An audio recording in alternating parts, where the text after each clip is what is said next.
ini kita kedatangan nih teman-teman dari Prodi S1 Bidanan. Di sini kita akan berbincang-bincang tentang kesehatan mental. Nah, di sini mungkin Mbak boleh perkenalkan diri terlebih dahulu. Halo semua, perkenalkan nama saya Amelia Zidni dari Prodi S1 Kebidanan semester 5 Universitas Aisyah Yogyakarta. Halo teman-teman, perkenalkan nama saya Syara. Saya univnya sama dengan dia dari Universitas Aisyah Yogyakarta juga. Prodinya pun sama. Terus kita satu kelas gitu. Oke, jadi satu kelas ya. Iya. Nah, kalian berdua nih karena mahasiswa kesehatan nih. Dari segi kalian tuh, apakah kalian sudah mengetahui tentang isu-isu tentang kesehatan mental nggak sih di Indonesia kan sedang booming nih. Nah, terus khususnya tuh di Jogja sendiri karena lumayan banyak lah kasusnya. Kalau dari saya, iya tahu, soalnya saya pun pernah dengar gitu ya beberapa kasus tentang kesehatan mental gitu, khususnya tuh di kalangan mahasiswa gitu. Apakah kita akan bahas kasusnya, Mbak? Oh, yang seperti ini, kasus mahasiswa kemarin yang di Malang, yang depresi karena skripsinya nggak selesai-selesai itu, Po. Iya, oh jadi makanya banyak yang buat parodiin kayak video ini tentang Pak ACC Pak. Oh, yang itu ya. Oke. Ini bentar, nggak usah terlalu menjurus ke sana ya. Berarti kalian udah paham ya tentang isu-isu kesehatan mental yang udah booming nih di Indonesia, khususnya di Jogja. Nah, sebenarnya dari kalian sendiri, menurut kalian nih, apa sih faktor yang melatar belakangi terjadinya isu kesehatan mental ini sebenarnya? Mungkin dari saya ya, kalau dari saya sendiri sih salah satu faktor yang sering terjadi kepada mahasiswa gitu ya, karena saya pun mahasiswa gitu, jadi saya biasanya ngalamin stres sih, Mbak. Stresnya itu karena terlalu banyak tugas saja, seperti itu. Kalau Mbak? Oh, kalau saya sendiri mungkin tugas bisa ya, tapi kalau saya tuh ngerasanya tuh lebih ke jadwal kelas. Kalau prodi kita kan jadwalnya padat banget kan. Jadi tuh kayak buat ngerjain tugas, buat berangkat masuk kelas, itu tuh kayak 24 jam tuh kurang deh buat saya tuh.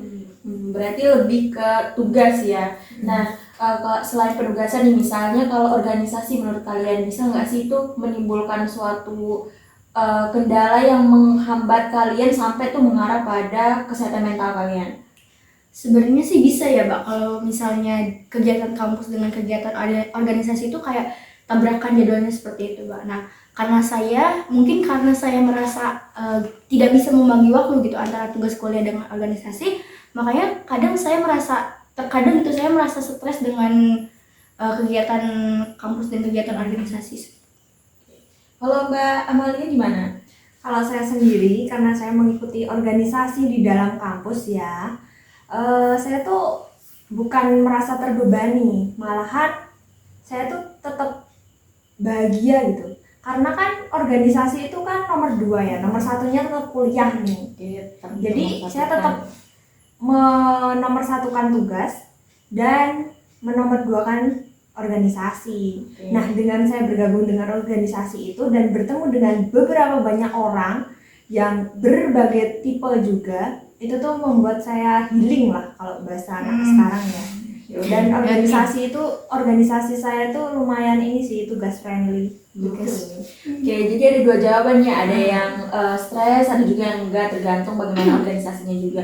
Nah, di sini kalau misalnya nih kalian udah stres tentang tugas atau apalah di luar itu, gimana sih? Apakah kalian udah ada jalan keluar buat gimana ya buat ngilangin stres ini? Dari kalian sendiri tuh gimana biasanya? Oh, kalau aku tuh ya dulu waktu sebelum kuliah, kayak nggak tahu kenapa minuman boba itu ya, itu tuh manis dan lumayan bikin pelampiasan gitu kan. Tapi karena manisnya gula itu tidak memberikan manis pada hidup saya, dan saya tuh tambah paham gitu kalau manisnya boba tuh nggak baik. Jadi saya berpindah ke karaoke sih, atau nyanyi nggak jelas gitu. Itu bisa mengurangi stres saya sih lumayan. Kalau misalnya Mbak Sarah gimana? Kalau saya sih lebih suka ke alam-alam gitu ya, ke tempat-tempat yang adem gitu. Misalnya kalau di Jogja ini biasanya saya ke Kaliurang, Mbak. Atau enggak saya melihat sunset di Puncak Losok atau di mana daerah Kaliurang juga itu banyak. Berarti lebih suka ke alam. Iya, gitu. ke alam. Oke, di sini kan kalian udah ada jalan keluar masing-masing kan. Misalnya kalau mau rasa stres, mau saya ke alam, mau saya nemu ini, mau saya ya gini, udah healing bisa. Nah, kalau misalnya nih, menurut kalian dari segi mahasiswa kesehatan, melihat isu-isu tentang kesehatan mental, kebanyakan korbannya itu kan mahasiswa. Iya. Nah, sebenarnya menurut kalian tuh gimana sih kesehatan mental itu? Apakah penting untuk menjadi perhatian apa gimana? Kalau dari saya, menurut saya sih sangat penting ya, apalagi karena dari kesehatan mental ini itu penting untuk bisa menstabilkan emosi dan juga pikiran kita gitu. Karena kalau misalnya pikiran kita stabil, kita juga bisa menyelesaikan masalahnya itu tanpa menimbulkan masalah baru. Nah, bukannya malah menyelesaikan masalah dan menimbulkan masalah baru yang lebih parahnya itu contohnya misalnya seperti bunuh diri gitu, Mbak. Nah, kan rata-rata mahasiswa itu melampiaskannya ke seperti itu ya, hal seperti itu gitu. Ya benar. Kalau Mbak Amalia gimana? Setuju sih, asli setuju banget.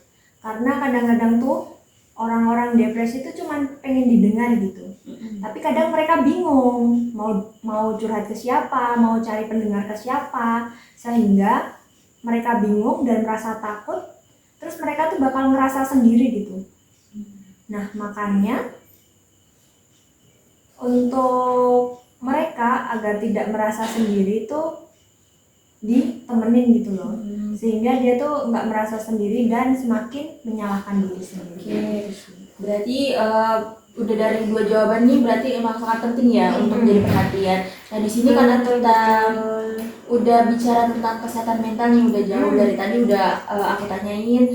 Nah terus gimana sih mungkin teman-teman bisa kasih quotes untuk teman-teman di luar sana khususnya mahasiswa yang punya problematika yang mungkin bisa merasakan stres, gimana sih harusnya kita tuh menanggapi stres itu? Mungkin ada quotes atau kata-kata apa, silahkan. Oke. Kalau dari saya sendiri untuk teman-teman yang sedang memiliki masalah atau tidak tahu tuh mau curhat ke siapa, jalan satu-satunya sih ke psikolog sih, karena kan psikolog udah teruji dan juga bisa dipercaya gitu. Itu sih. Kalau Mbak Sarah gimana nih? Kasih dong quotesnya. Oke, mungkin kalau dari saya gitu ya, sesulit apapun saat ini gitu, kamu harus bisa berdiri dari kerasnya cobaan. Terus bertahan dengan segala keadaan. Lalu karena satu hal yang perlu kamu ingat, yang perlu kita ingat itu bahwa kita tuh masih punya Allah gitu, yang menciptakan sepasang kaki kita untuk berdiri tegak, dan dia tuh menaruh kesusahan di setiap pundak kita agar kita tuh bisa menjadi lebih kuat gitu. Keren ya kata-katanya. Keren banget, seriusan. Oke, semoga motivasi yang sudah diberikan itu bisa memberikan manfaat dan mungkin bisa membuat teman-teman di luar sana menjadi termotivasi juga untuk tetap semangat dan mengurangi stres.